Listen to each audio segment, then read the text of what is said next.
Okay, let's try it again. The miracle session.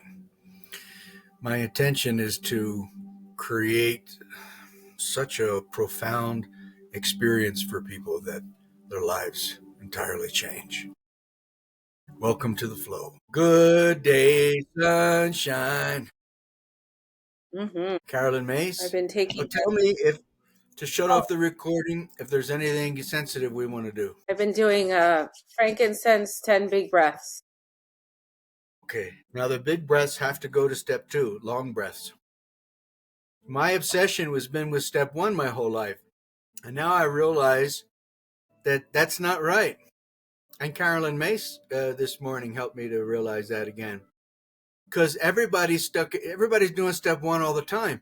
As soon as you have this experience of step 1, which is realizing I have dangers and diseases and distortions and addictions and confusions and rebellion, whatever.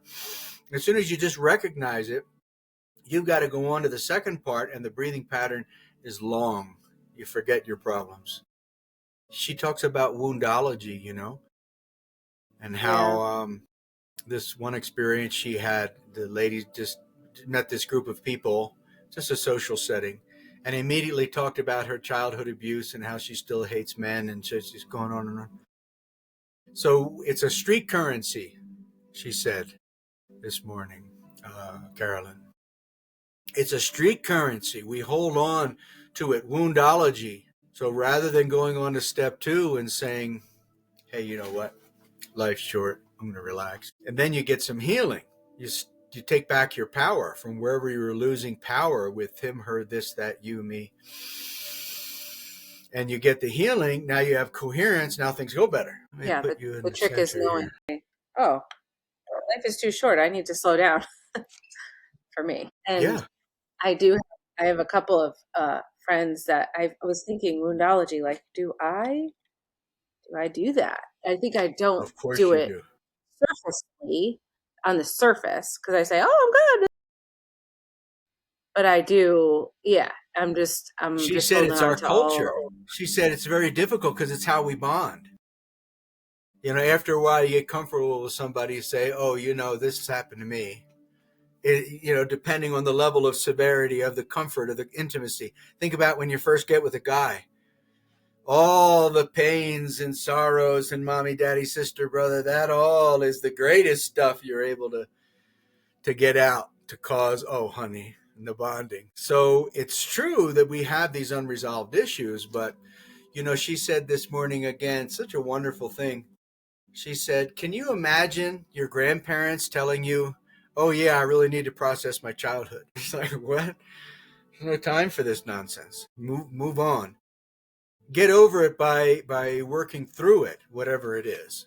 Everybody has things to talk about, but a mature individual transmutes it, understands the proper perspective, goes on. Yeah, I guess I'm not always aware of it, although I had a bunch of little ice cream bars yesterday, all at once. How many? Like 4, so I guess 5? There it is. 8. They're little 3-by. 8 of them. Too many. As I'm doing it, I'm even thinking, geez, what am I doing? But there it is. Yeah. There's the stuff. Yeah. Pretzels I staved off the pretzels. I didn't keep going at them. Oh, that's good. And I didn't order any more, but I might have to. So I started with my list. Say again? I started with my list of the overwhelm I was feeling this morning. There's so much I have to be prepared for. Yeah, you got to get ready for mom and dad. Yeah, but I also have 2 brand new clients today. I have Jackson has tryouts. Mom and dad aren't coming till Friday. Okay. Funny, when your parents come, after a couple of days, you're going to be like, what was I preparing for? It's the same exact thing. The only difference is I have to eat every day with them. Maybe you do, maybe you don't. I don't know how that rolls. But the pellet stove is a key leverage thing for you to have power. So I don't know if you can get that done.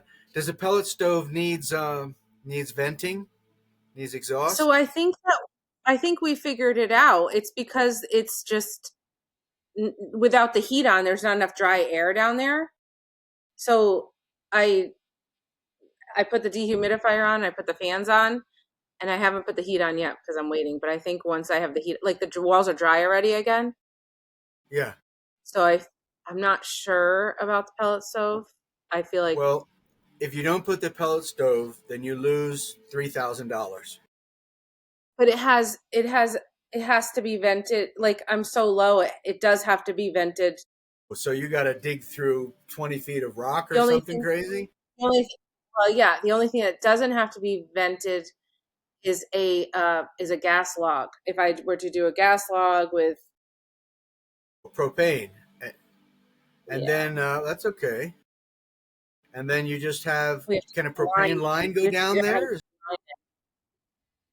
What? Is there a propane line down there? We would have to No. So run a you line probably 40 feet, which can makes you me run a nervous. propane line in there in some kind of way that's not more than $500 or something? Because in January and February, if you don't have another source of heat, you're going to be paying $2,000 out of your pocket because the bill for the place is going to go from 300 to 700. So that's 400 a month.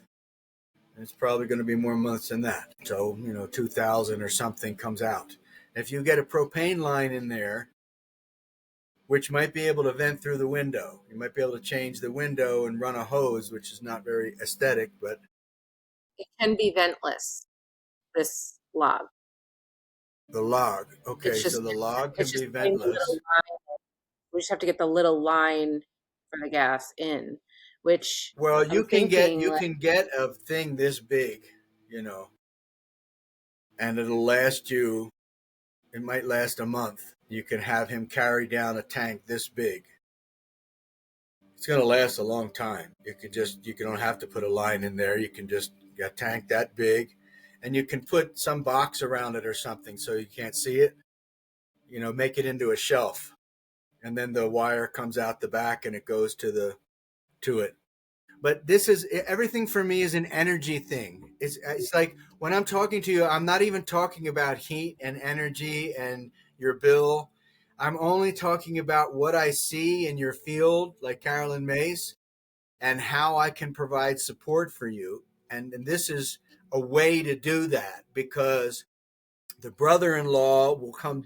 I mean, I can't explain it if I had to, but the brother-in-law will come down from upstairs and will come down into the basement, and you'll have a chunk of power put in there, which you don't know now, but you're going to need because the amount of cold that comes through 40 feet of rock or whatever is, I can't even imagine. And then if you try to make up for that by doing the regular heating, like I said, it's like something wrong in the psyche. It's not just $2,000. It's almost like, doing why did something I do stupid. that? Yeah. Why did I do that? Or why am I doing this? Because I could have got the propane in there, or I could have, so it's not a matter of the heat or your money. For me, it's a matter of seeing holes in your body and seeing how I can create an excuse to fill one of those holes. And anytime I can, because I think sometimes I'm kind of like an ocean, so I'm always trying to find a way in, but I never find a way in. And I'm not going to be violent unless I have to protect myself. So I don't find a way in. The same kind of thing you think, nobody accepts me. I can't express my oceanness. So what I'm trying to do is heal your person, which is beyond your body and your mind and all that. And it's kind of like an ocean because I'm doing it day and night constantly. And in my mind, there's really not many openings anybody has for this. They're busy with their method. They don't do be filled by somebody else. They do, when are they going to listen to me? Same thing I'm saying. But the truth of the matter is that I'm playing teacher here. In different modalities, you send me some cookies or whatever, you send me support, then you're playing teacher, you're filling. Okay. But in the general whole thing, the ability to be wrong I put it at the beginning of my document. It's a 2,200 page document, and I only work on the first 4 pages for many, many years. And I started working on it, seems like 50 years ago. And I put that in this morning, the ability to be wrong, because I noticed that there's these different families that are kind of like satellites of mine that are students. And apparently over the years, it's more the entire family. It's not just the husband. It's not just the person. It's like everybody. And I really was clear this morning that this one family in particular, because the other family is really doing my class and all, is threatened by me. So now he's going to energy chess against me with that family and with me, which it's like trying to energy chess the ocean. If it's the right relationship and you're the healer for the people coming on the table today, for them to energy chess you, it's not going to work. So you got to have the ability to be wrong, to say, all I do is energy chess. So you have to think to yourself, what are the people, besides everybody being God and being surrendered to everybody, what are like the authorities or something, you know? So the one person is really into the Native American and all that. So in honoring that strong connection, I was studying Crazy Horse this morning. Now I spent umpteen hours finding the best Crazy Horse documentary, and I found it some years ago, the real one with all his real relatives. I mean, government documents, just everything is real. And I've got a picture of Sitting Bull's hair because they took a lock of his hair when he died on my altar. And so what I'm getting at is that in the other person's energy chest, if I respect their point of view and learn from their point of view, then I'm energetically dominant. Now, if it's a child or if it's a person being healed by you, you have to be energetically dominant. They have to receive you today. They have to, that lady, the Spanish gal, couldn't speak English. She has to say, I'll give this a chance, but she's so Catholic that I don't know if she's coming back. But, I'll give this a chance. And you have to be humble. And when you do that, you'll see that everybody is trying to keep everybody out. And that the only way that you can be responsible to take charge as you can and should, because you have a responsibility to lead Jackson, your child, or to lead the people you're healing. The only way that you can be responsible to that is to honor them and welcome them. And then what you'll see is that nobody does that. People just get into a war for the energy. Who leads, who's in charge, who gets the energy. They don't say, I'm the mother, therefore I will take charge in certain measures. And that's a loving thing for you and a loving thing for me. So I think the ability to be wrong this morning was kind of the conclusion, as always. You always go back to step one. It's like, okay, where am I wrong? Where am I not listening? And I wrote those things. I'm not listening. Say to yourself, I'm not listening. I'm not following directions. I'm rebellious. Because if you don't do that and you constantly are stuck on energy chess, controlling this, controlling that, controlling this, controlling that, you're never, ever going to find the mystery and magic of life as long as you live. Most people don't have the opportunity to live with the mystery and magic of life. It's not in their karma.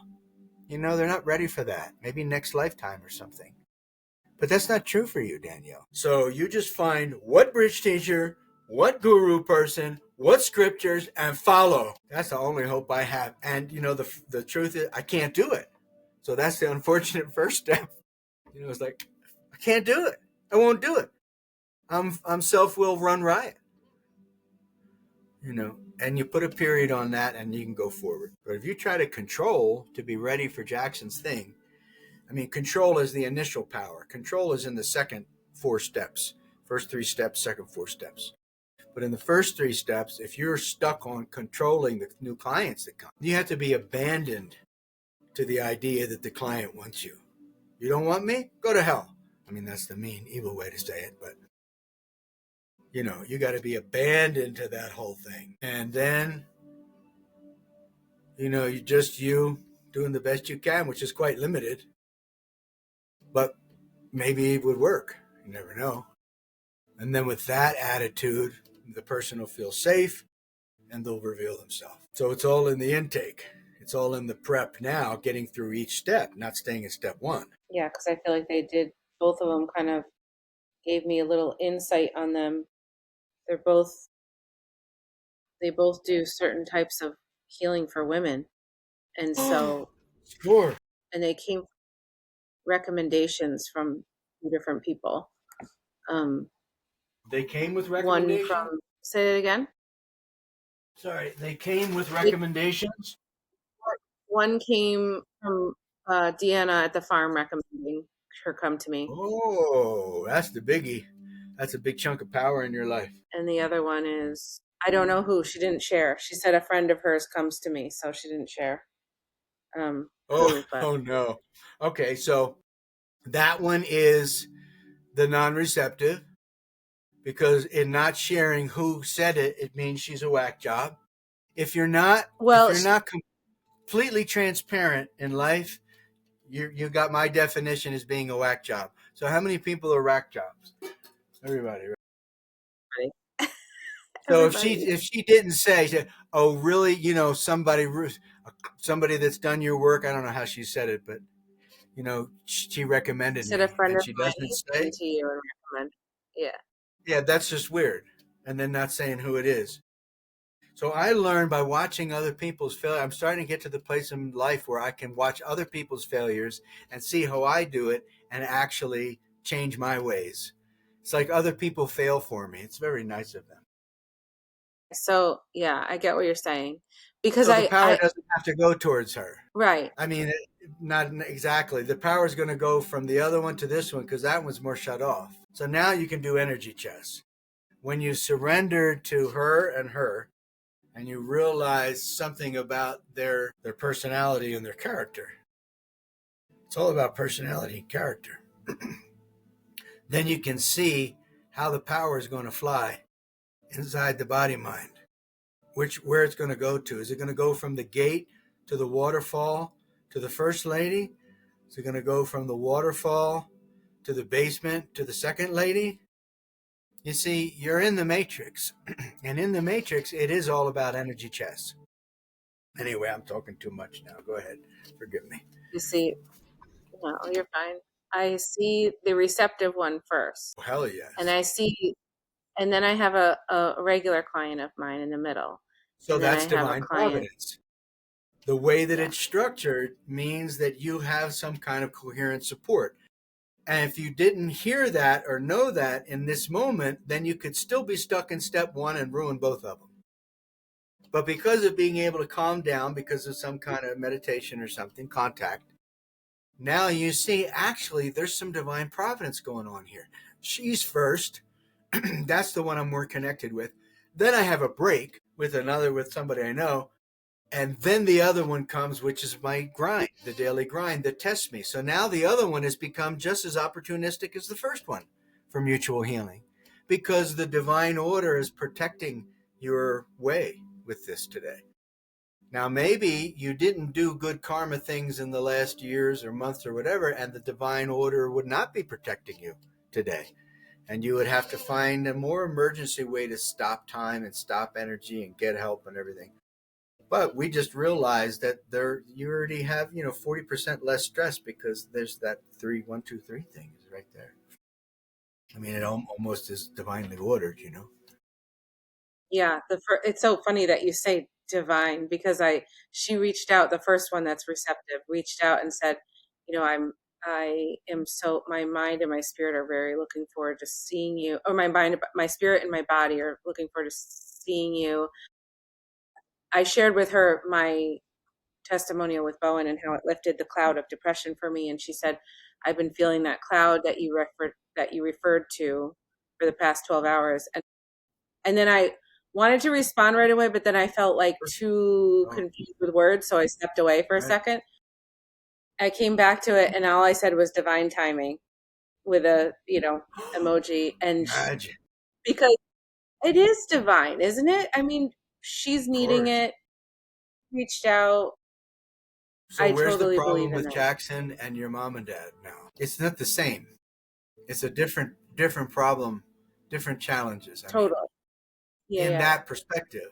So when you have the divine or the supernatural or something as your primary thing, no matter what happens, and not your problems as the primary thing, no matter what happens, press play is the primary thing, connection with an authentic light and master, then everything else becomes more orderly and more supernatural.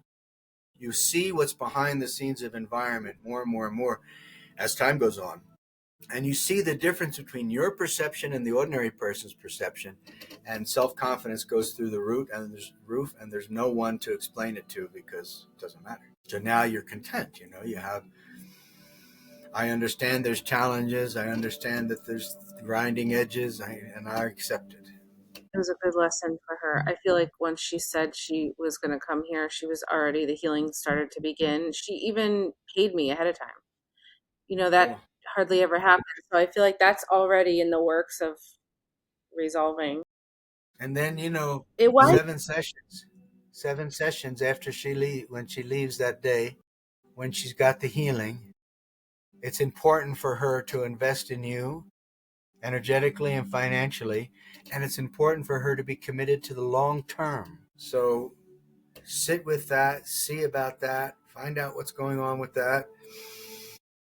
I have many people that I think will be with me for the rest of my life. I feel like it's somewhat easier for me to see in my work versus my family, and my child. It's. Sure. I mean, I guess that's probably normal, right? I don't know, but it just feels No, like.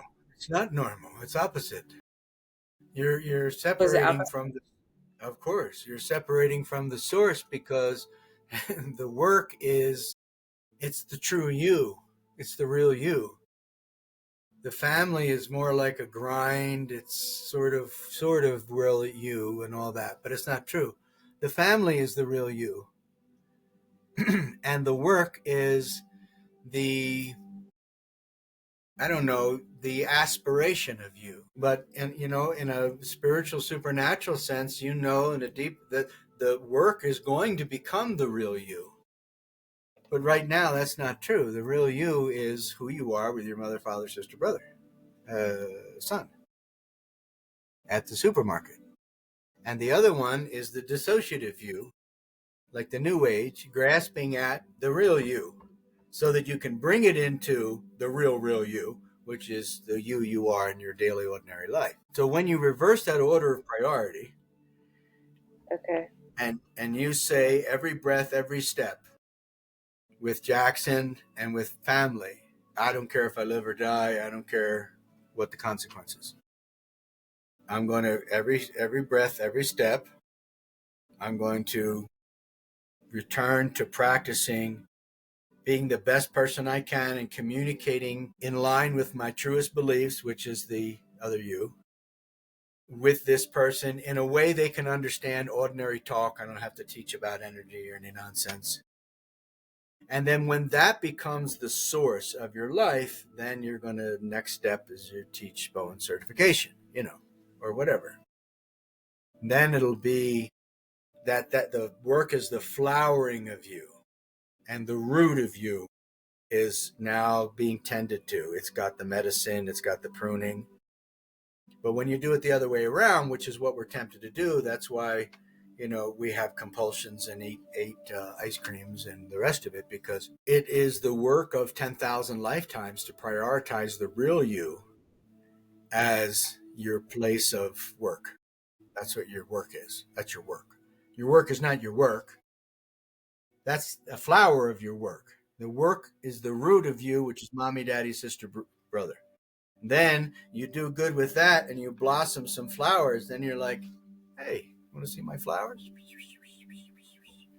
Let's do some Bowen sessions.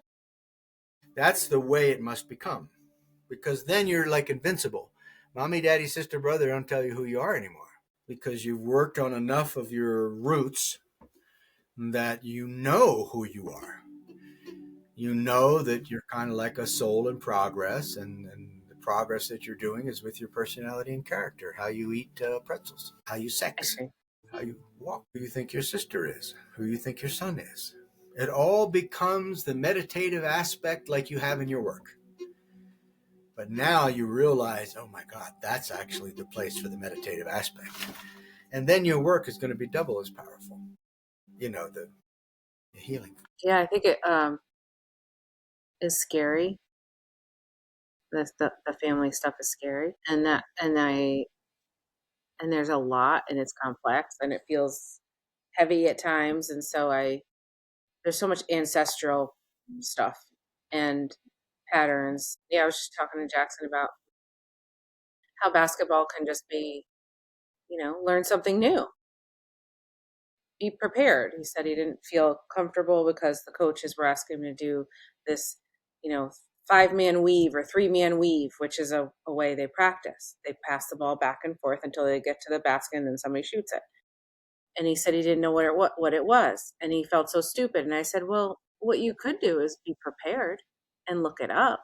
And then you know what it is, so you don't feel stupid. And I said, do you know how amazing you are? And he said, I'm not amazing. Stop saying I'm an amazing. I don't like that word.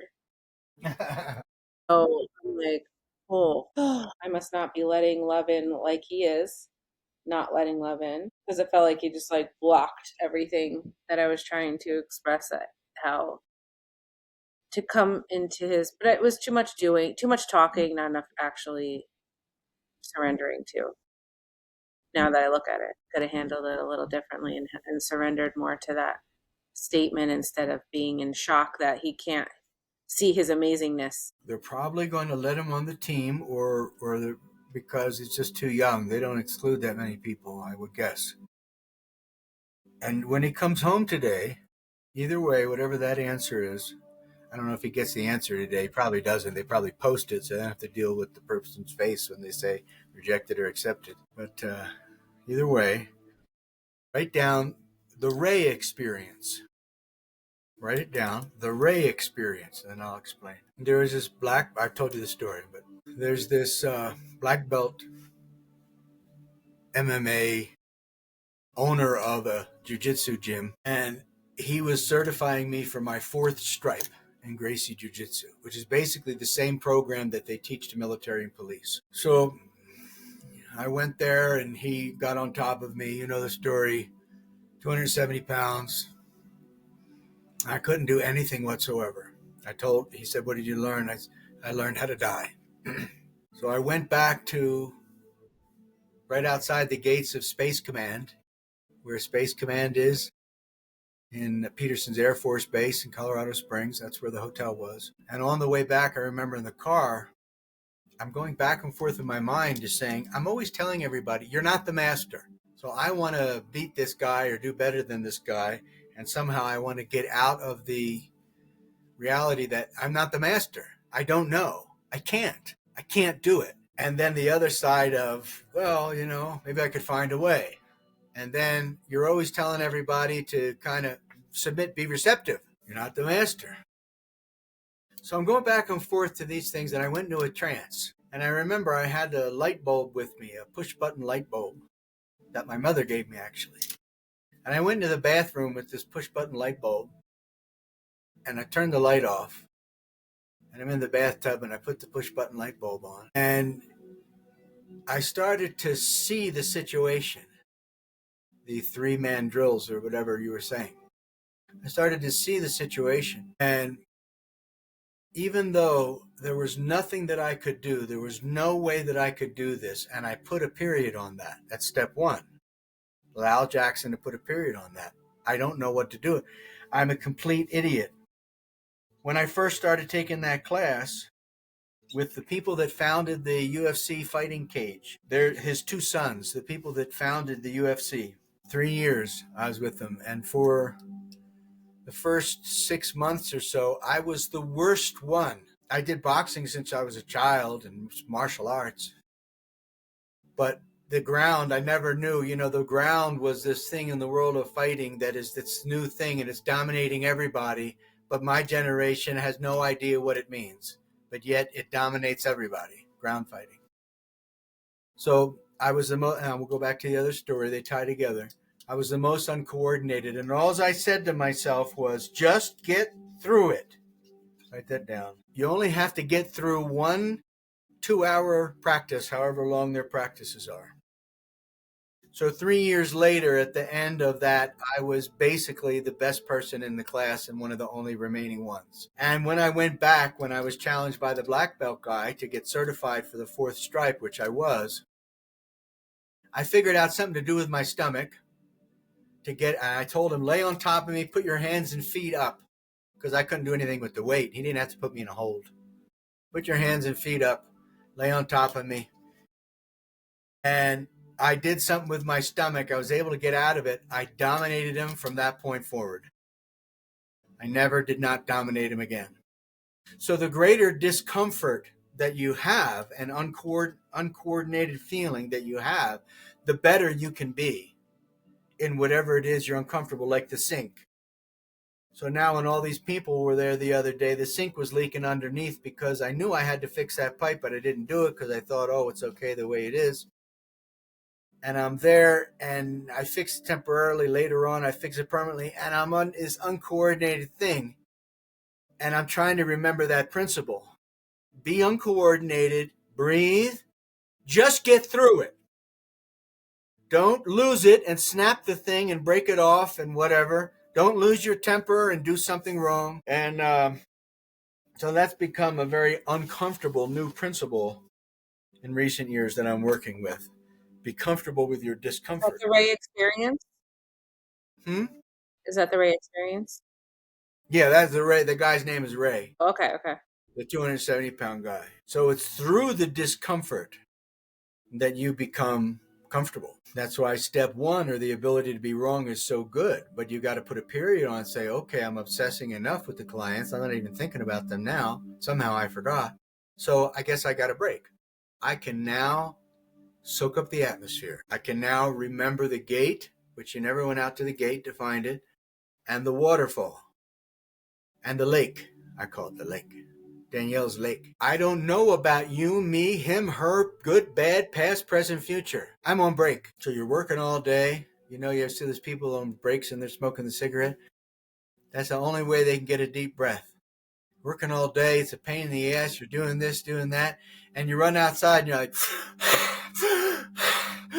you finally release all that stuff and you got 10 minutes. So you've got to get to step 2. These 7 phases reflect exactly how healing happens for a human being. It's not my ideas, it's how it happens. But you got to switch gears. I want 100 people, 2,100 a pop for 7 sessions.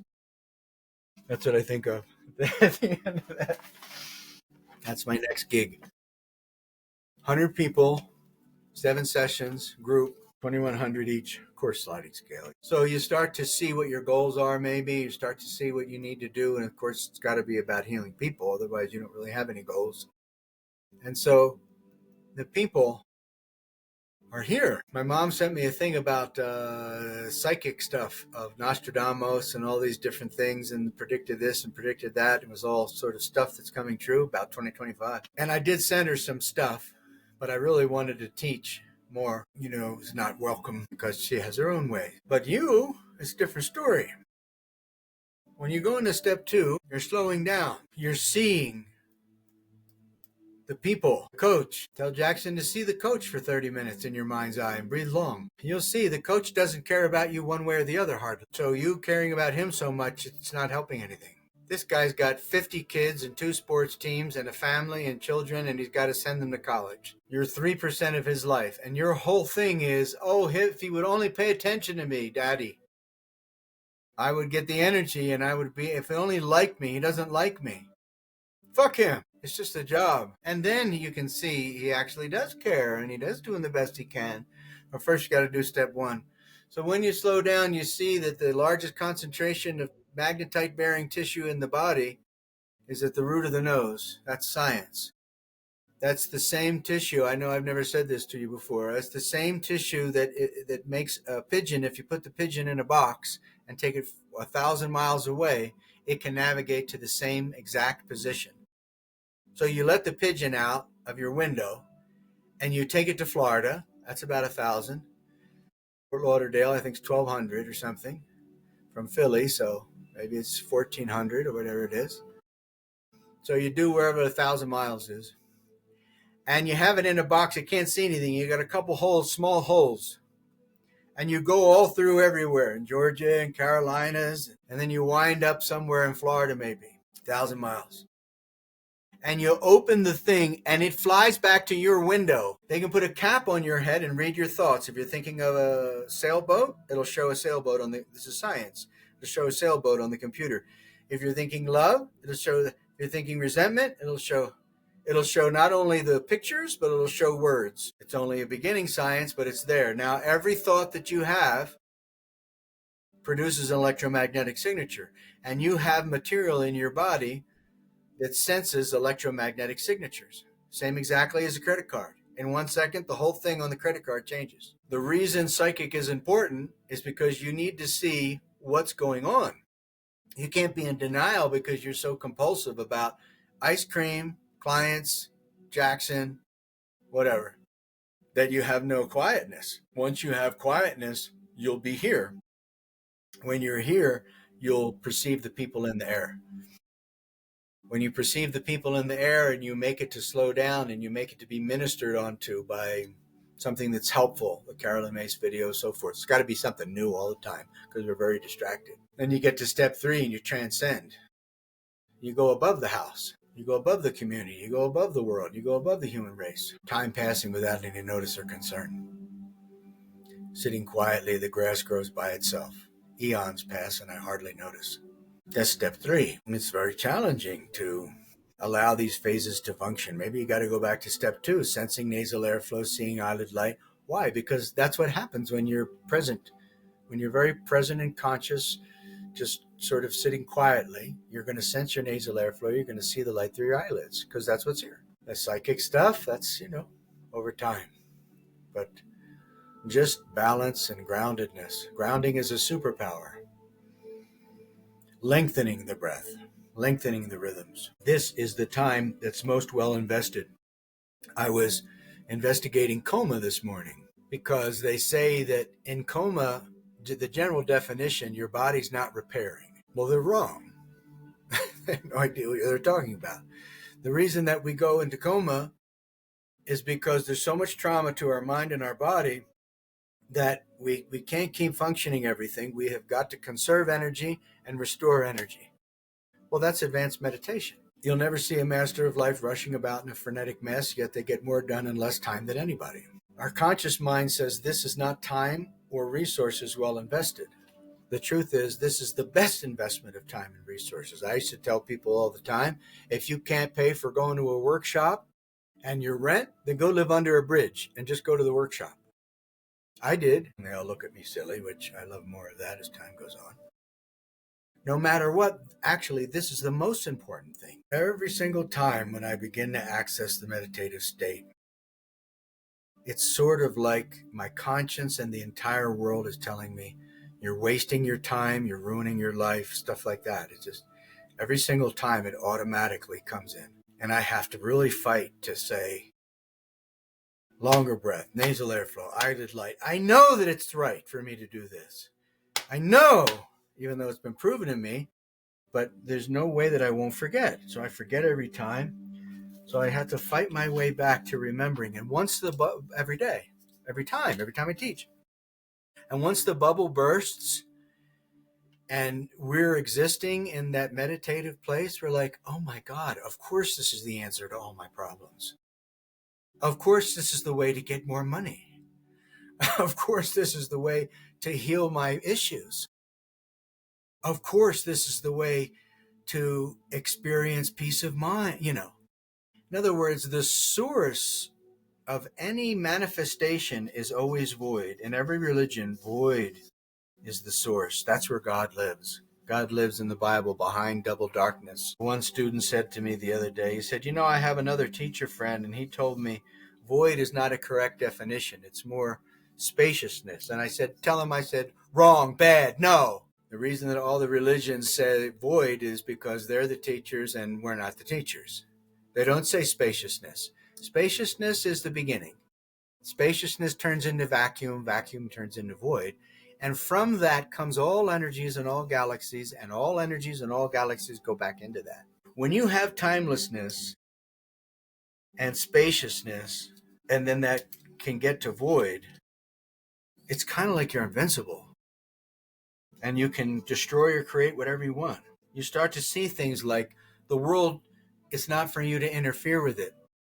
Like Lena said, the governments, they go from democracy to whatever, back and forth, all kinds of things all the time, over thousands of years. Every kind of different influence it's on a graph. You see it on a graph from 3,000 years ago. So you become more non-interfering. And by not interfering, people heal. They spontaneously heal. The reason that vacuum becomes void is because when you remove the covering, when you drop the defense mechanisms, when you silence, in the right sense, blessed silence the justifications for 8 ice cream bars, or I ate a pound of pretzels in the last 5 days. And when you say, okay, I'm still going to get it wrong, so I'm not the master, and you go back to that, then it creates a vacuum. All these places of where you're wrong or where you need help, they become revealed as sucking is sucking. And naturally you get help. If you can say to the clients, you're safe here, or demonstrate to the clients, you're safe here, then their bubble bursts, they let it out, and their suckiness sucks. And what does that do? It creates the vacuum that draws their solution from the air. That's what becomes void. It's a funny thing, and it has nothing to do with the world, because the world is opposite. But to really become complete, to become whole, we just need to try again, Try again, tell the truth. I don't know, I'm confused, I have a problem, I need help. Step 1, I'm wrong.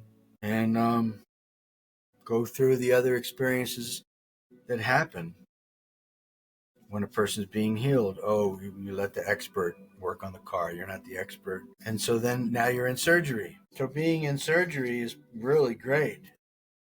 If you go into surgery now, you won't have to go into surgery later, maybe. The best way to avoid having to have a surgery is to go into surgery now. It means feeling where it is that you have these hardened, compulsive, negative energies. I also was into Barbara Brennan this morning with saying that, here's what the bad vibes look like in your body mind. Don't be stuck on go and say you don't have any bad vibes. That's for that third lady today. Don't try to keep out the person that's looking at you searching for your bad vibes, because they're going to find them. It doesn't matter. You're trying to keep them out. It's not going to work anyway. Everybody sees through everybody. So just let yourself take a moment, take a breather. Maybe when she comes, meet her downstairs and walk her out to the waterfall. If you have, do you have an extra 15 minutes? Ask her something. Walk her back. Don't worry about sharing too much of your property. You can knock anyone out anytime you want if you have this kind of power. The way of invincibility is transparency and sharing. So anyway, you're back, and that's her conversation. What, you don't want to tell me the name of the person? What, like that there. So the in surgery, that's the hard thing. You let the person in. Let the bone girl in. I remember Katie used to do that bone. She reminded me of this other girlfriend years before was, what's her name? Malia. And Malia, all she did was sit by you while you're on the table. She didn't touch you at all. She just sat by you and worked on you. That was my first major healing. That was my first awakening, really, from kind of studying all this stuff to realizing some of it. She was my first healer. She just sat there. And then after that was Katie with the touching. Different people come into your lives in different aspects, and they're all gods wearing a mask sent to you on a mission to heal you. Step 3 is that you well up in energies that's so good that you have this feeling of super vibes. Orgasmic energy, great food, nature's nourishing. All these energies are present in real meditation. All these feelings. And in every tradition, be it Qigong or Kriya Yoga or Shaolin Kung Fu or Zen, you go on and on. In Christianity, it's the same. Jesus said, believe on me, from your belly will flow rivers of living water. What? What? So in every tradition, you've got this energy in the lower belly, base of spine, that general area, and it builds up because you're surrendered to the sea of psychic magnetism. What is that? That's Jackson, the coach, mommy, daddy, sister, brother, and the people coming today. These are the streams of miracle ingredients that are freely offering themselves. Why? Because none of them can shut the hell up. That's why. So they're giving out their energy. They're wasting their energy, really, by constantly thinking about you and whatever else. Their agenda, their process, their basketball team, their coach, their mommy, their son, and what you're going to do with them all, their appointment today. You got a great big giant yin and yang with the first and third person. So they're not surrendering to you. Nobody surrenders to anybody else and saying, oh, here's another chance for me to ameliorate and pay off the mortgage on my soul by surrendering to this person. That's not how they're thinking. No matter how good or bad anyone in your life is, they're only thinking energy chess. They'll try to do the other, but it takes instruction and it takes masters to do that other one, which is the absolute complete surrender to the inner world, as if there was no future whatsoever. I bought hot chocolate today. That's the important thing. I didn't want to, but I got 2 big boxes. I'm probably going to hell. What are the chocolate bars all about? Right to food we go. What are those chocolate things? I mean, those ice cream things all about? Jesus, forgive me. They're Dove little mini Oh ice no, cream. the mini doves. Do not. They were on Oh my, sale. oh my God. What about the Snickers bars? I used to get a box of those now and then. It cost like $30. You don't want it? Oh, the ice cream ones? Yeah, Jackson Yeah. likes those. Jesus help us. I confess, Mother Mary.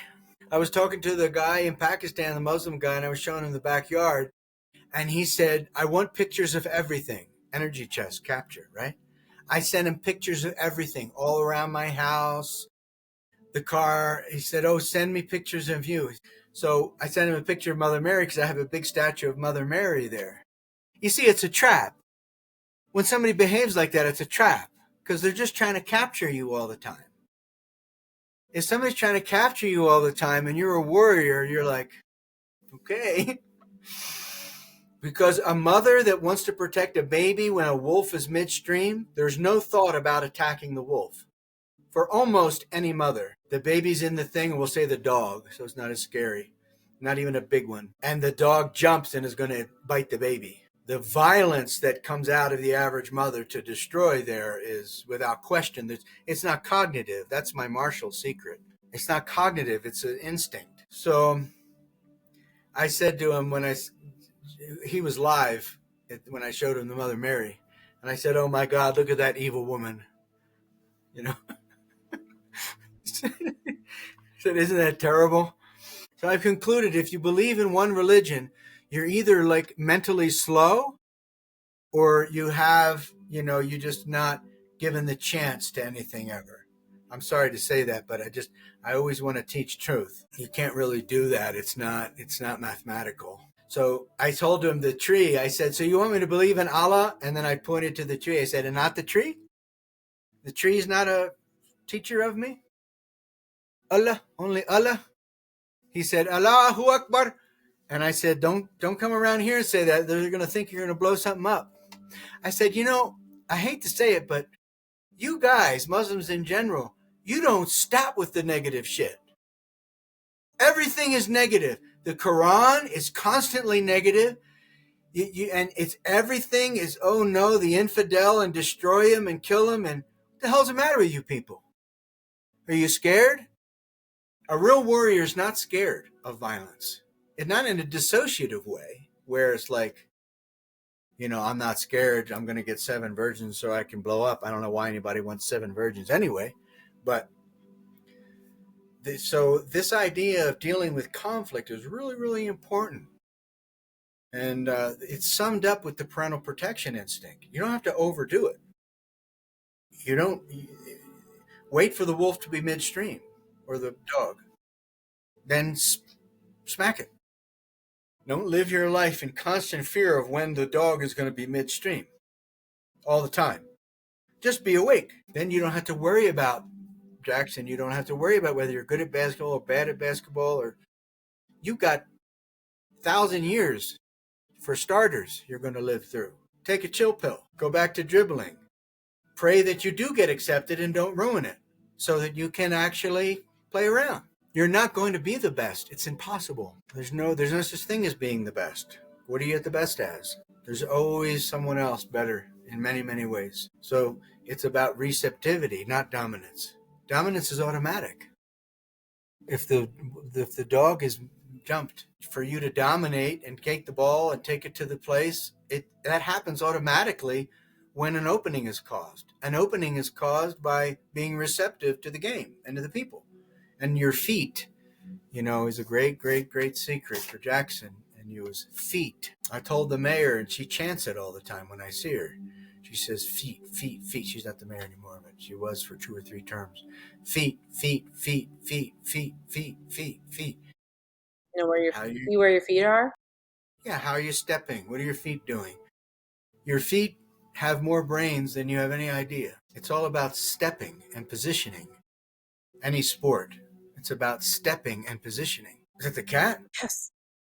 I changed around the room and I put a different chair there, and I don't want him scratching it. But I moved the brown chair. See, the brown chairs are over there now. They used to be over here. Right. I don't know if you can. I remember, yeah. There's a old reupholstered chair over here, and I just don't want him to ruin it. Oh, he'll tear it up in 2 seconds if not careful, huh? Having conversations with him, he looks directly in my eye, and I say, "You should not be doing that. You have a scratch pad. Use the scratch pad." And he looks at me like, "I'm hearing you, but I'm still gonna do it." Right. I said to the parents with all the kids there, I said, I see no difference between animals and children. So what happens in step 3, may I ask? So we got 7 phases, 7 steps. And they're called the Bolero steps now. Because that song Bolero is just perfect for telling you how to do the training. 3 is breathlessness. Breathlessness is deathlessness, is one of the great Kriya yogis guys says that.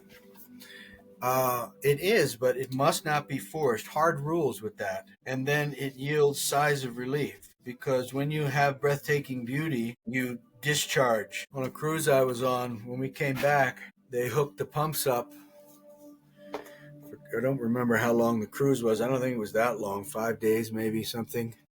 So for 5 days, everybody's going to the bathroom. And when you get back into port, they hook a pump up and they pump out all that shit.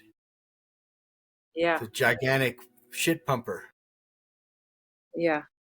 So that's what happens in step 3. After you have a moment of, oh my God, the lake, I'm going to put fish in it Never next forget year. that now.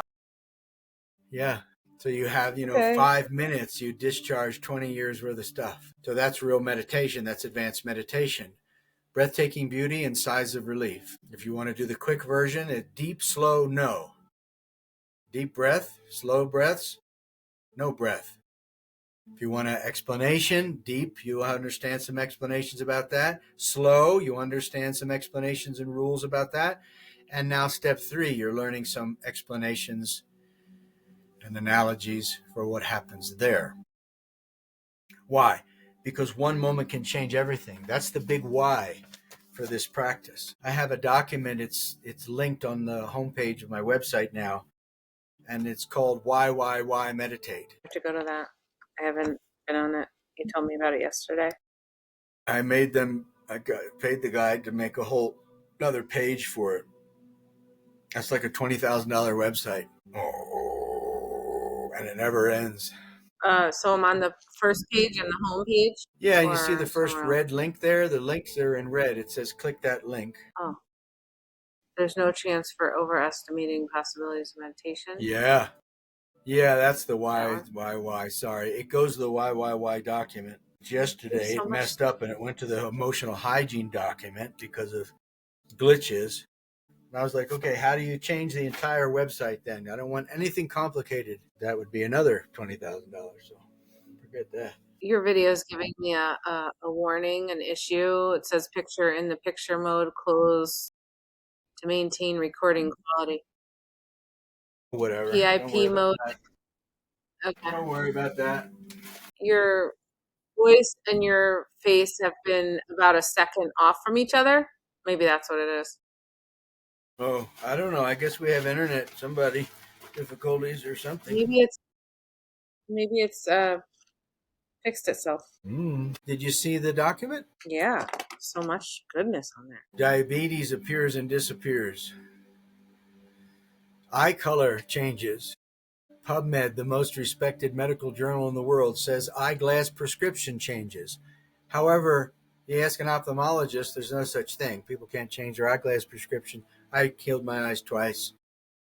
Those are the many, many ways that you can understand on that piece of paper as to why one moment can change everything. Multiple personality person switches from one personality to the other in seconds, and their eyeglass prescription changes. They got to have 10 different eyeglasses in a drawer. Some of those people have that. So what's the capacity and the power of your mind? We don't know. What's the capacity and the power of our meditation? We don't know. But if you follow the steps and you get down to 6, which is pre-processing, now you have ground, you have sky, you have environment, you have natural support. And now you're healing the client. You're preparing the client. Why? Because they're here. Because your awareness is limitless association. You're a quantum computer. So naturally you see the future. I mean, this whole thing about seeing the future is like too weird for me, and it's now I lost the pen cap. Good timing for that. Oh, right there. It's too weird, and it's my psychic ability have gone beyond the measure of talking about it, which is fun as hell. But to just mention something, limitless associations from this movie Limitless. The guy takes a pill, and all of a sudden he sees everything. Like the first time he has this experience, he's walking, and this lady that's in the building with him, she has like a disdainful look towards him because he's kind of a loser guy. But now he takes his pill and he's like seeing everything, and he sees in the corner of her bag a book, a law book, and his mind can associate everything he's ever seen in his life. So if you go into a library, and you're standing in front of 1,000 books, you saw those 1,000 books, the titles. So he knows what she's saying, and you figure things out like a quantum computer, limitless associations. He's talking to Robert De Niro at the end of the movie. I think it's towards the end of the movie, yeah. Robert De Niro's in the movie. Limitless, it's called. And he says to Robert De Niro, you don't really know what you're doing. And Robert De Niro says, you sure you want to go to war with me? And he says, you don't understand. I see everything. He said, you see that guy about 300 yards away in a car? He's on the text phone. He doesn't see that the other car is going to pull in front of him any second. And when it pulls in front of him, he's going to hit the car. And then, 3 seconds later, the car hits. And he can see through his body. He says, I can see you have a problem with your heart. But you knew that already. And, he goes on. And Robert De Niro said, well, you don't have the pills anymore. He said, you don't think I've adapted and I've created neural links in my brain and now, or I made other labs? How do you know what I know? How do you know I don't have a sniper bead on you right now? In other words, the guy, you see everything, but it's not like a problem. It is in the beginning. But if you have more ground in things, you are able to process information like a quantum computer. So if you get to step 6, well, of course, you're processing the clients coming. You couldn't process the clients coming before because you didn't have any of the stuff going on. Now there's the meditation and everything. The coach, what color car does the coach drive? You start to see everything. Where'd the coach grow up? Does he have a Maine accent? That's why they do profiling on people. But this is different. It comes right. So it comes to you. I know where. Yeah, exactly. So there he is. So now that you have profound ground, because the ground exists beyond the bottom basement, and then it goes to the mantle for, I don't know, 100 miles, something. And then there's the center of the earth. And then you know the neighbor, you know he lives over there. So what do you think? He's not existing over there? His chair at the coffee table doesn't have information and energy? People don't see anything. People are asleep. Everything has an electromagnetic signature. I wanted to tell my mother, psychic? Are you kidding me? Do you have any idea how psychic I am? But you can't talk. Mommy, believe in me. But everything is psychic. Once you're present, once you are calm and you don't have a gaining idea, you realize that the healing, the evolution of your soul, moral, ethical, character, personality is the whole thing. And that you have issues in your tissues, there's a mortgage on your soul, that you're losing power by worrying about this and that and the other thing without it being constructive worry. Worry is great in step one, being constructive, but not if it's an eddy of water that never stops. So once you're able to kind of calm down again, the miracle streams create the miracle chamber. That means his chair at his desk, his family, the school, the clients today, your family, the basement, me, so many people, so many things, the people in the air, I call it. Once you're not grasping anymore, the reality of psychic comes to you because you're not grasping, you're not grabbing at anything, you're just sitting. And so, like if you go to the top of a mountain and you see everything, that's the kind of mind you develop, awareness you develop. So you naturally see all the city streets and stuff. You become like a quantum computer. You process things that no one else could ever possibly understand. And there's no way you're going to explain it to anybody except a few people where you could talk about it. If I talked this way to a few people, they couldn't even hear me talking. We'd have to change the conversation. Once you get to this place and you get to step 6, you're surrendered. The surgeon is all these miracle streams, and you're allowing them to do the work. And that work that's being done is creating a miracle chamber. So the miracle streams create a miracle chamber, or a change of atmosphere that's air-like, like if you suddenly have great news. So it's that vibe that you need to create more coherence. And you find the little engines that inside your body mind, the little addictions that are stopping this coherence from happening, that are stopping your depression from being worked on. And you just repent for 1 hour, 2 hours. You can't do it perfect, so just do it for 5 minutes, 10 seconds. And you say, okay, I'm not doing that right now. I'm not eating a Dove bar right now. And I'm surrendered to the fact that it's wrong. Wrong, bad. Pound of pretzels, bad, wrong. That's the magic. One moment of grace that's independent of you being perfect. Independent of you being ready for Jackson and ready for the clients and ready. You're never going to be ready for anything. Just relative, right? You get rid of your, What kind of and your angel. Over there, yeah, gone. Oh, I saw a video of me just with this clean look. I thought that's better. Half of the Yoda's work, half of them, they're like 30 years old. I was trying to squeeze the hands and get them all to work right. And I still haven't figured out, but I recognize that some of them don't work. Oh, well. But my super Yoda that spins around like the best Yoda ever made in the history of Yoda dolls, that thing works like a champ. And I have another one in a box that's never been opened from the factory. Total collector's item. Worth a lot of money, these things. My Padre Pio oil is coming. They resent it out. So I'm hoping it gets they said they couldn't send it to you? They sent it. My post office sent it back because a long time ago when I set up my eBay account, I shortened my name to Dan Mole instead of Danielle. Dan Mole. And they were like, oh, we didn't know who that was. So I told them it's coming. So hopefully I'll get it soon.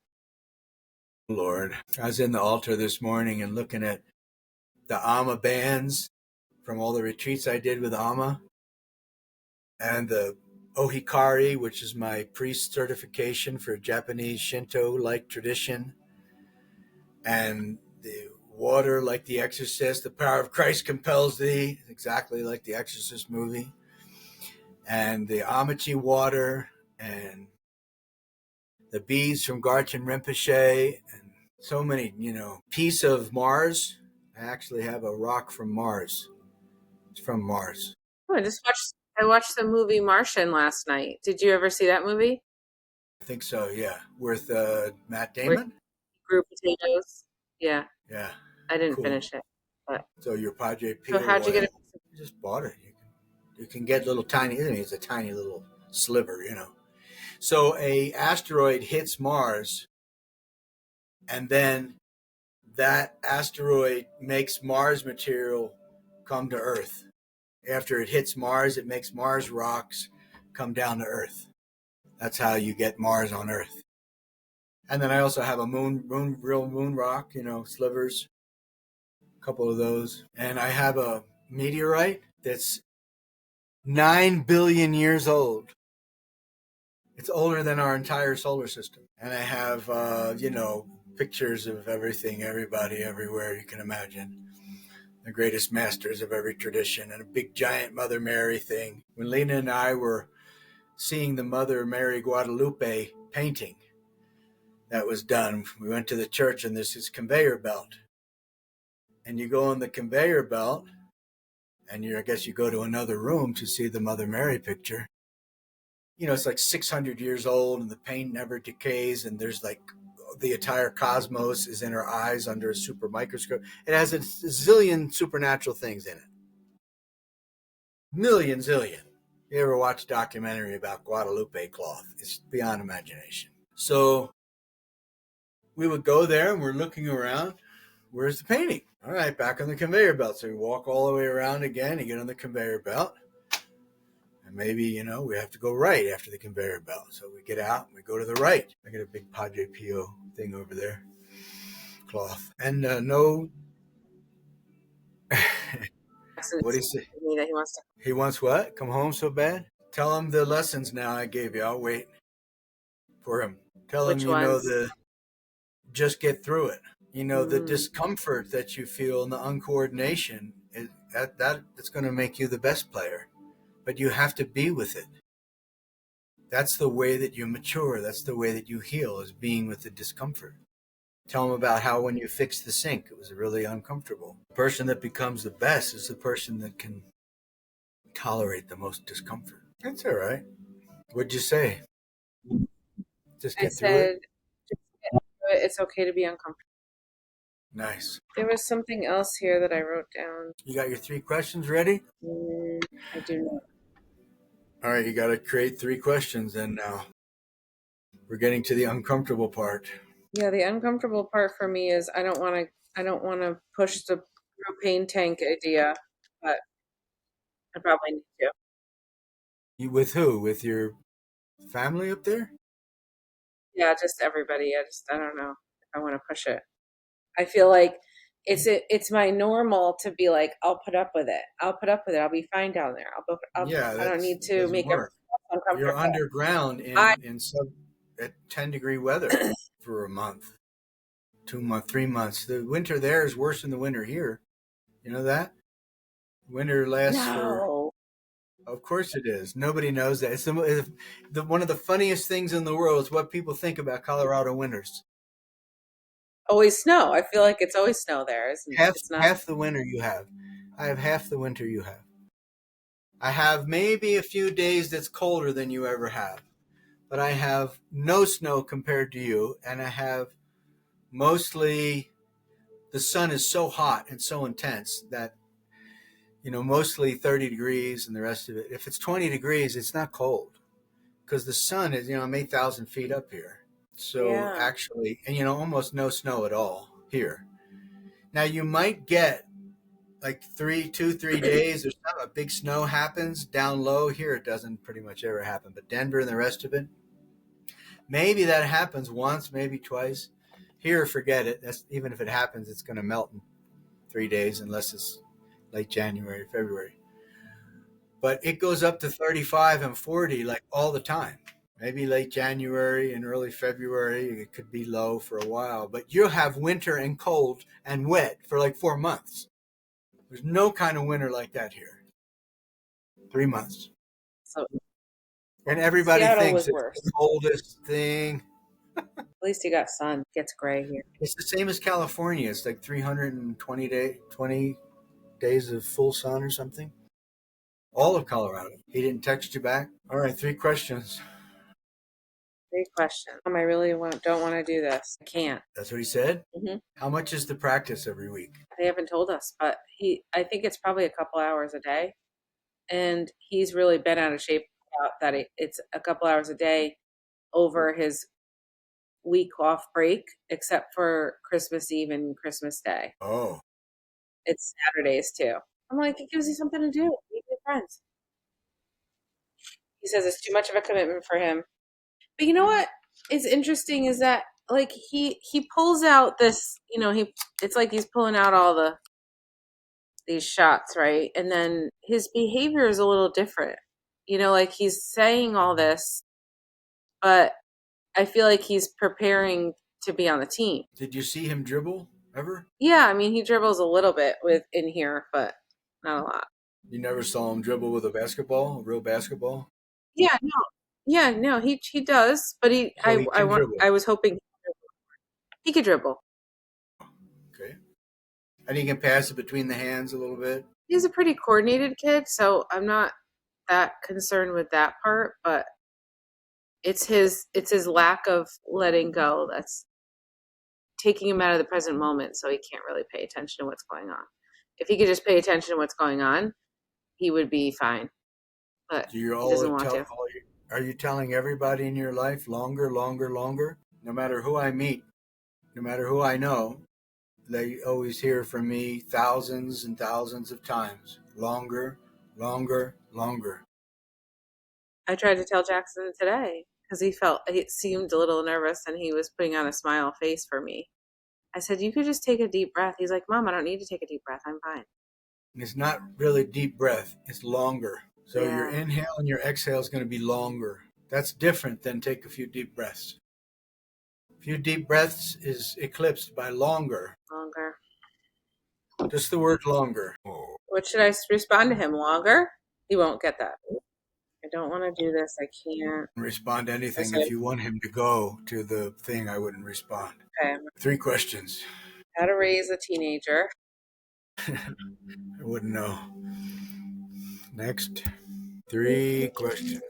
Oh, I saw a video on neuroplasticity improvement and muscle uh doing it was some kind of hand movement and eye coordination and stuff. What's that got to do I with think neuroplasticity? that's what I was going to ask you. Is there other ways to help with? Neuroplastic change has to happen because you have enough magnetic energy, like when you're turned on sexually. 1, you surrender to the experience of psychic magnetism. He's saying this, they're saying that, the steps, and you get to the place in step 4 and 5 where your magnetic energy soars. That magnetic energy is, you can move it in your spine and brain so that you can heal your karmas. You can go into your brain, and where there's burnt circuits, you can regrow stuff. Only when there's enough magnetic energy can you create neuroplastic change. So then you can do exercises, you can do hand-eye coordination and exercises that relate directly to brain fitness and physical coordination. That can help neuroplasticity. But at its root, neuroplasticity only happens when you have enough magnetic energy to change stuff inside your body. Second question. Neuroplastic and epigenetic change happens by the strength of experience. So how strong of an experience your great, great, great, great, great grandmother had has an echo in your genetic code.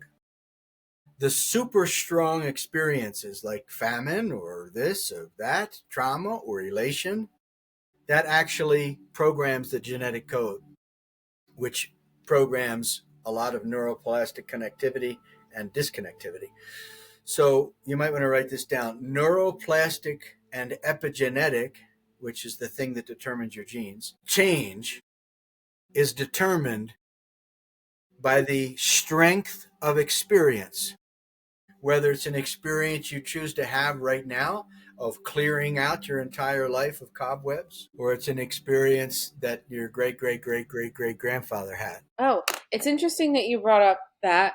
Now there's something clicked with me. My grandmother was born in 1914 and went through the Depression, the Great Depression, and she really didn't want to throw anything away. She was very frugal. She was really like, when she would serve a chicken, she would always eat the wing. Everybody else got everything else, just preserve, preserve, preserve. That made a strong impression on me now that I realize like how I live and how I want to. I think that's where that came from in me, is what I'm saying. So if Right. things and not being able to let go of certain things, almost, like hoarding energy. I'm Mm-hmm. not a hoarder, but like that energy of like afraid of letting go Mm-hmm. So is an ancestral thing. that's the dove, and that's the pretzels. That's the Jackson. Can you experience that discomfort and sit with it a while? Back to step one. Can you add step two, longer rhythms? Can you add step three, transcendence, not caring about anything really? Can you add step four, irrefutable gravity, profound connection with the earth underneath your bedroom, your new bedroom? Profound blooming. Can you add blooming to it? Profound connectivity to the sky and the stars and the inside of trees and the inside of rocks and bears walking and cats stalking. These are all nourishments like the flowers. If you don't see the flowers, then you don't get the nourishment. In the same way, the cosmos, the oceans, the mountains, that's all here, but you're so scattered you don't know that's here. But if you know it's here because you're doing the step methodically, 5, blooming, you have this symbiotic relationship. Now your personal field of energy, it has more magnetic power to it. Electromagnetism equals mc squared. It's the source and creation of all life. It's all life has its basis in electromagnetic signatures. So this electromagnetic signature, now that you have this support, the power from the rooting and the blooming coming out of meditation and the rest of it, now you can put that into the experience of hoarding energy. Why do you hoard energy? You need more energy. Well, that's fair. Everybody needs more energy. But are you creating eddies in your person by eating a pound of pretzels? Are you creating stuck places that's not helping the consuming of energy at all? It's actually just wasting it. It's energy in, energy out. It's going nowhere. With 8 Dove bars or a pound of pretzels, it sure is. It's going into a hole, an infinite hole of lust. That's why lust, not managed into proper desire, is a bad thing, because there's no satisfying it. I came up with this principle that about addiction. I should apply it to the pretzels eating. I can't ever get enough. It doesn't matter how many Dove bars or how many pretzels or what kind of whatever. When I'm in that mode, there's no such thing as being satisfied. It doesn't happen. I have to switch off now and then because I know I'll be 400 pounds or something. So I do it for that reason. But actually, in terms of it producing satisfaction, it's not a 1 + 1 = 2 equation. It's a 1 + 1 = 3 false equation. So once you have this magnetic energy from your blooming, now you put that into the experience of the grandmother scarcity complex. A lot of Irish people, because of the Great Famine and eating the only potatoes, have a problem in their gut because of that genome. So the genome, the switching is determined by the epigenetics, what's above the genes, how it switches. And what did I say earlier to us? Because, of course, I'm teaching myself just as much as I'm teaching you.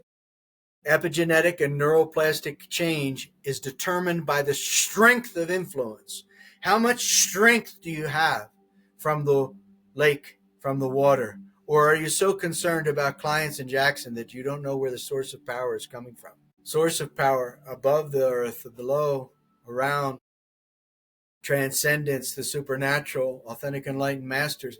Now you have enough magnetic energy to transfigure that place in your body mind so that it changes a bit, just for now. Doesn't have to change and fix it and be totally healed.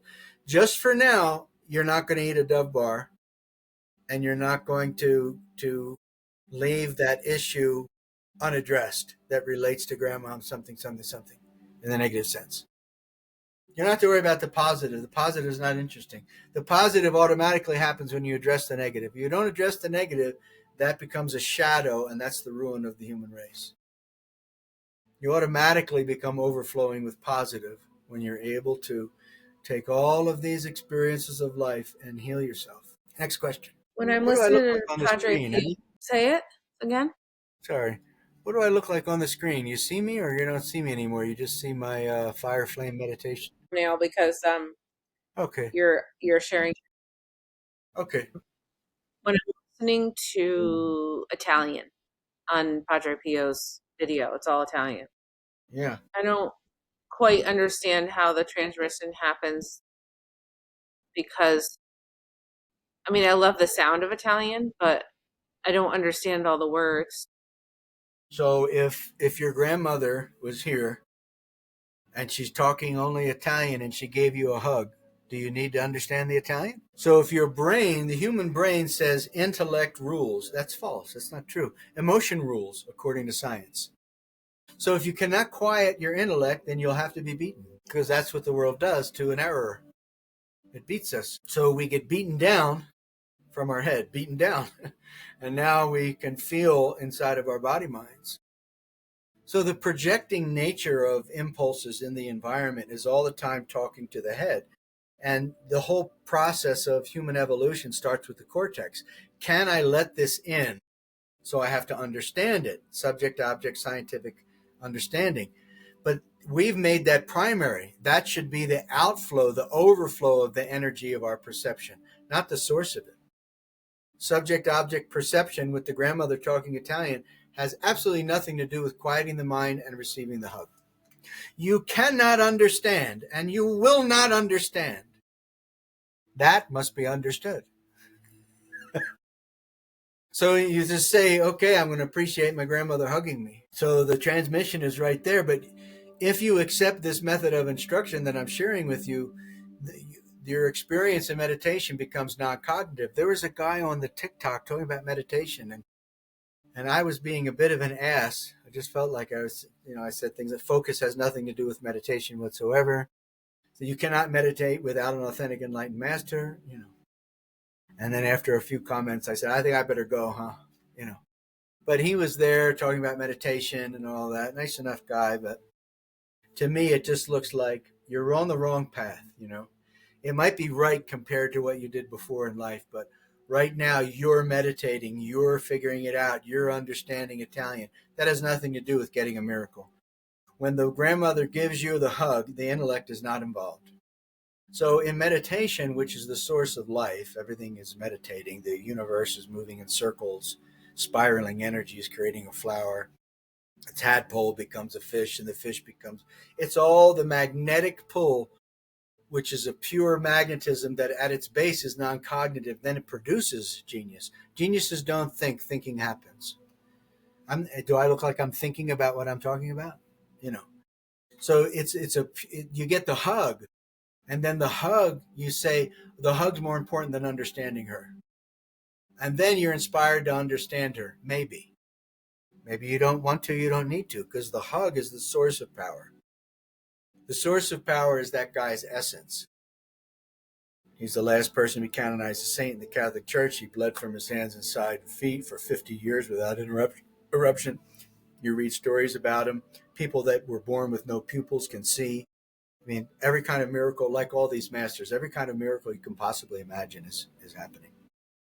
In medical science, we study the disease. Wouldn't you want to study the cases of spontaneous remission more than the disease? So it's not about the syntax of a flower, how many cells it has, where it comes from, what the nutrients are for different flowers. That's the manifest world of understanding. That's the matrix. But that happens from just appreciating the flower, which is non-cognitive. But when you reverse the order of priority, and study the manifest world more than the unmanifest world, which is the inner life. You're just lost. So you just have to enjoy the grandmother talking Italian and not understanding it.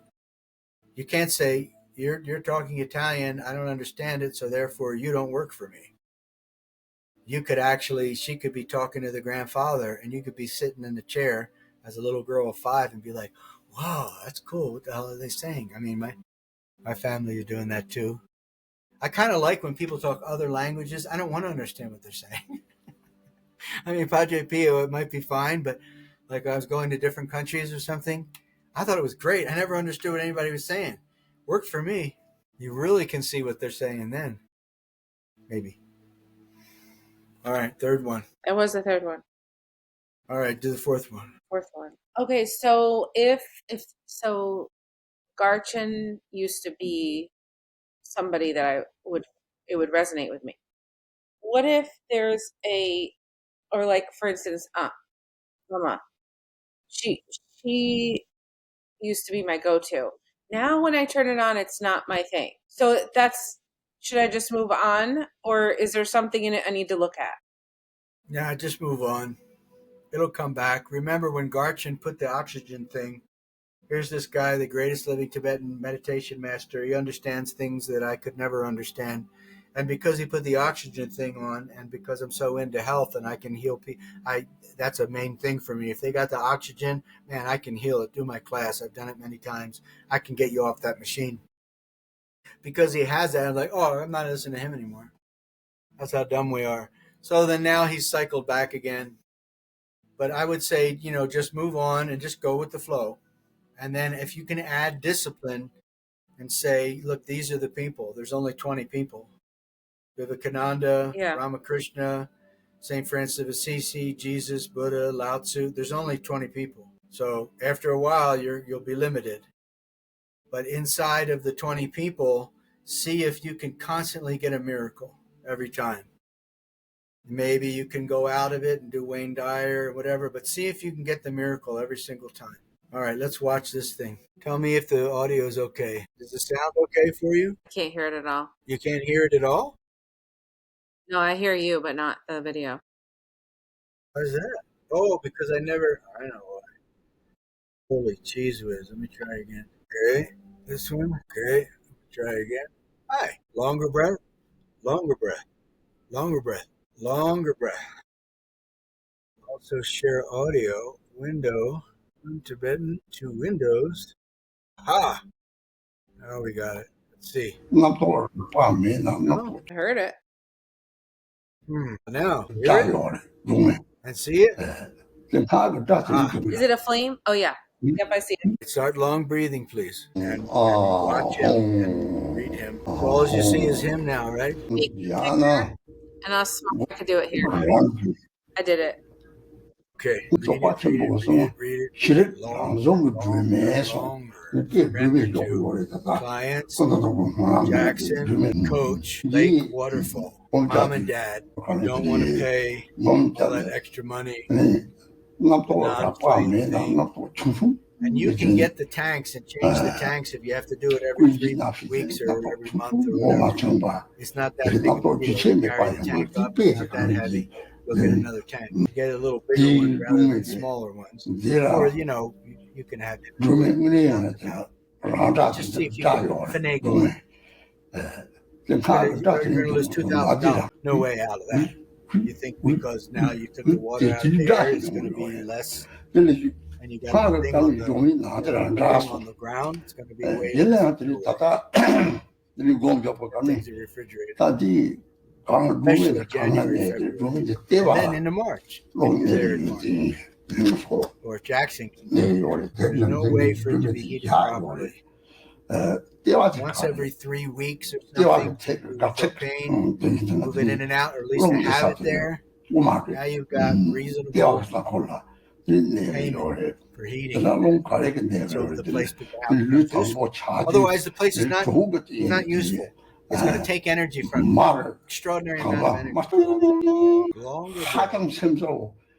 Longer breath. You see it okay? You hear it okay? You can't keep doing if you're going to address the fatigue problem. You have to back off and let it go. You can't keep doing if you're going to address and resolve a routine problem from last night,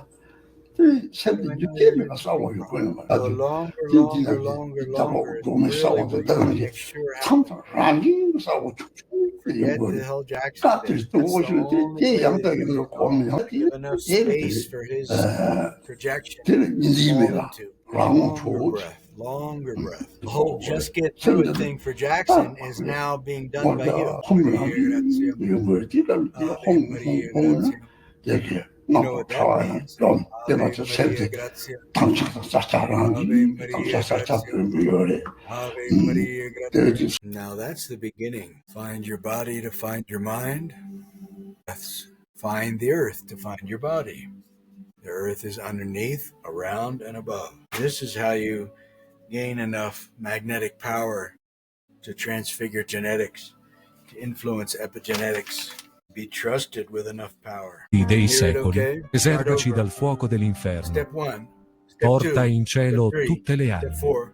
Soccorri le più bisognose della tua. Nasal airflow, eyelid light. You can see the light through your eyelids that you're watering to. Ave Maria Grazia. Miracle streams are being more received within. Every person, every circumstance, every sight, every sound. Slow down time, stop time, reverse time. Oh Gesù mio. That's speaking in tongues. Ave Maria Grazia. Full of grace. I try to follow with them, but No. Only duck following, no doing. So the sound is coming in and you're not doing anything. You're not thinking anything. You're not saying anything. You're not saying Ave Maria Grazia. You're not saying the Hail Mary. Nothing.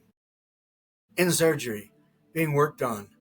You're out of it. Then at another time, you could do Ave Maria Grazia if you want. Because you have to realize that you can't and you won't. You know anybody else that said I can't and I won't or I can't do it? Yeah, Jackson.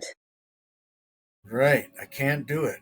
So then let it do you. Just pay attention. When do you dribble the ball? When do you run over there? When do you... Don't do anything. Don't try anything for now. Don't try to understand what the drill is. Just recognize with the humiliation and the being bullied and picked on, because that's what will happen with it, that you don't know how to do the drill. And depending on your relationship with some people, ask or don't ask. So if you don't ask and you're totally humiliated and you're the biggest idiot in the world, like me in the jiu-jitsu class, and you keep going, you'll become the best. But you don't do it to become the best. You just do it to tell the truth. I can't. Here I am. I'm picked on. I'm looked at. I don't know what they're doing. And they're laughing at me because I don't know the drill. And feel that and get yelled at. What are you doing, Jackson? And that getting picked on and that getting yelled at will cause the juncture in your body to release energy and you'll move. I can't explain. There's no way out of it. There's no way out of that. Myself, right? I can't explain any well, of that. Him doing it, you doing it's the same person. There's nobody different. In doing this right now, you're actually causing him to go to the practice and to go through this experience. But you just did it, so you don't have to do it again. We can now experience the other person doing it, the other person being healed, because you did it already. So now you're in step 7. Even if I feel like I didn't do it well enough? Well, it doesn't matter. I did it. So, oh, okay. The grace of the teacher. Without the grace of the teacher, you can neither attain happiness nor success, even in a dream. So that's the way it goes. So then, you have dirt on your face and you come home and your mother wipes the dirt off your face. You don't do anything. So that's why Ave Maria Grazia, they're doing it. That's Jesus. So substitution to actualization. Substitution means somebody else is doing it for you. Can you just play along while the other people do the drill and you are not part of it? All right, so you're playing, so you actually didn't know, but you're part of it. Subconsciously, you're learning the drill. Because now the humiliation of I don't do it right, I didn't do it, is driving the breaking up of the dirt like the agitator in the washing machine inside your body. So just accepting being there is really how it works. You just don't do anything. You just press play and you forget it and you suffer. Suffer the discomfort. being in the place of fatigue. Not trying to be on top of the fatigue because you have to give a healing session later. No, being in the fatigue until 2 seconds before the healing session happens. How many minutes you have before you go on stage? I have to go upstairs, so probably 20 minutes. Okay. So between now and 20 minutes, you don't do anything but sleep, because that's the only way the miracle streams can come in. She's getting ready to show up. You're excited that she's coming. That's like a man being excited to have sex with a woman. Do you have any idea what you're getting into as a man? A woman has 10 times more sexual desire and need than a man does, generally speaking. So the man might be all excited to touch something and have surface orgasm, but he's going to get ate alive. He's going to be out of power in 2 weeks, and then the woman's going to resent him, and then all the hell begins. If you know what you're getting into, that's a different story.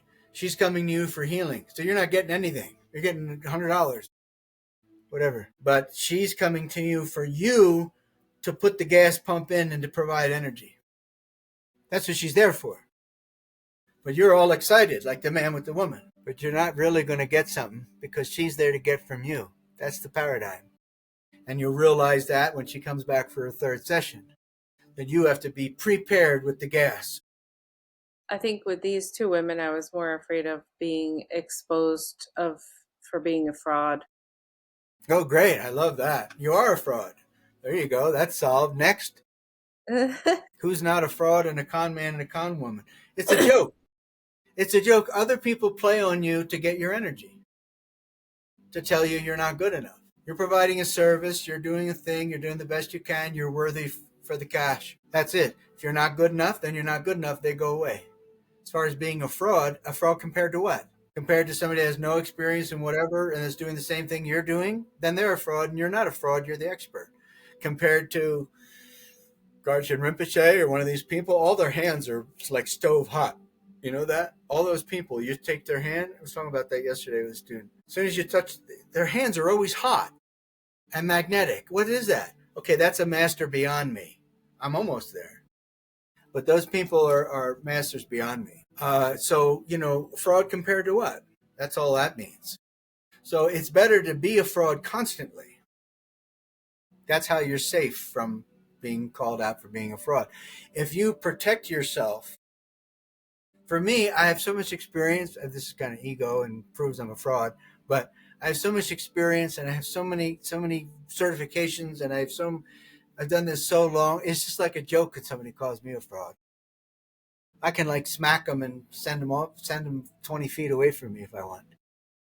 So, but for years and years and years, I thought, it's probably true. And now I know that I have 400 times more experience than almost anybody that does this kind of stuff. So I'm not having that conversation with anybody anymore. As far as compared to Padre Pio or compared to whatever, yeah, I totally accept it. Call me a fraud. I mean, and I like it because that's what's going to help me to be healed. So it's okay for you to have fatigue, and it's okay for you to have personal issues, half a pound of pretzels.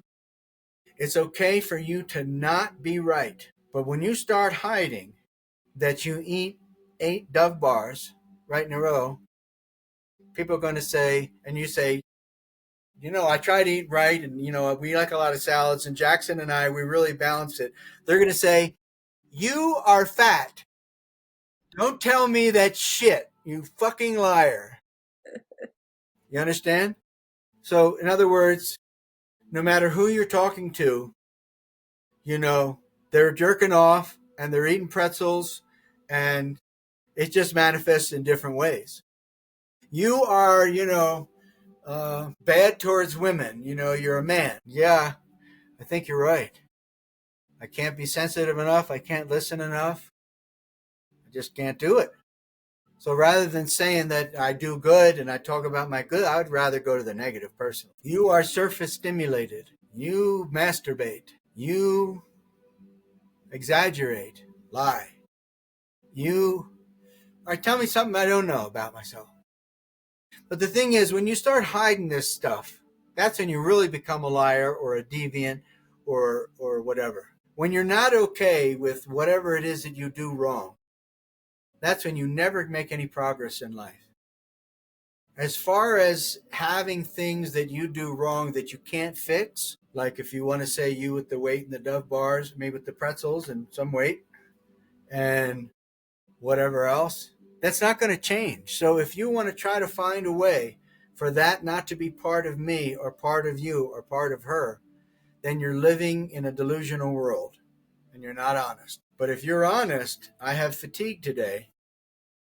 Now you can match that fatigue with their fatigue and you both can get rest. But if you try to be all bright and shiny and clean, and Jackson and I really, I don't know. We all the time try to make it right for somebody else so they appear good enough so that they'll give us their approval. But if you get the propane tank downstairs and if you get the pellet stove downstairs, you'll have 2.5 months of magic compared to 2.5 months of extra dry heat and 5 things plugged in all the time, danger of fire, and I don't know what else. I sure don't like it, whatever it is. But if you just get the tank and you get the non-thing for $100 and whatever it is, it changes everything. And all you got to do is put a little table on top of the propane tank. And depending on who you're going to get to carry it, I don't know how good that guy's back is. Jackson's fine, so you can get a big one. Totally. Get a bigger one, make him carry it once every 3 weeks. Perfect. Now he's got to lift this heavy thing and put it in the back. I don't know if you got a hatchback. See, we have the biggest one you can get. But no matter which kind you get, it's going to last a decent bit. And you can have 1 heater maybe if you want it, 2 heaters. So now you have leverage with Jackson coming home and the clients. So there's a power-up process once you get done a session, It means that you just received a lot of magnetism. You just received a lot of energy. And the idea of what you want to focus on is just 2 things. Jackson first, clients second. And maybe if you want to pursue the pellet thing, I don't know how that's going to go, but it seems to me to be a good thing. I mean, I just don't like the idea of 4 heaters going and $700 heat bills. It just seems very wrong somehow. I mean, I did that in the one house. 1 heater was like $100 a month to have going not even 24 hours a day in the one house. Stress all the electrical wiring. So right before the client comes or right before Jackson comes home, you're in dynamo mode. You are singing and dancing and fighting because what you're doing is you're establishing everything right now. I did this with my hands in the middle of the night, and my watch said, because it monitors sleep and all that, my watch said, "You had a fall. Should we call the hospital?" And it was like, eh, eh, eh. You took off your watch? No, I had it on my wrist. And somehow I did this in the middle of the night. I don't know what I was doing. Where is it now, though? You usually wear it. Oh, yeah. I left all them over there for once. Yeah. So we don't get the messages. But, now it's animation mode, because the thing about dynamism is that if you can out-respond, out-position, out-think, out-strategize the opponent or the challenger or the process or the task, then you're going to be received. So you want to animate yourself. Rooting and real, blooming. or are you saying this in opposite? No, I'm saying for real. You want to animate yourself in 5 and 6 and 7. Before you really get to 7, you want to have expressed yourself to the room upstairs. You want to have expressed yourself with the property, with the brother-in-law, if you want to try the pellet stove, if that's going to be a go or not. And then you want to go silent and be welcome after you've already saturated the material in the office, the materials of the downstairs basement, the people in the air, by your love, by your power, by your intelligence. So rooting and blooming has this dynamo aspect. Because if you've bloomed and you now know the community, the school, the relationships, Danielle's lake, the gate. You never went to the gate. All you got to do is go to find the gate. That's 40 parsecs of power. I don't know what a parsec is, but it's a lot. All you got to do is touch that gate. Big deal. Whatever. Okay, so this one lady and the other one coming second, the other one third.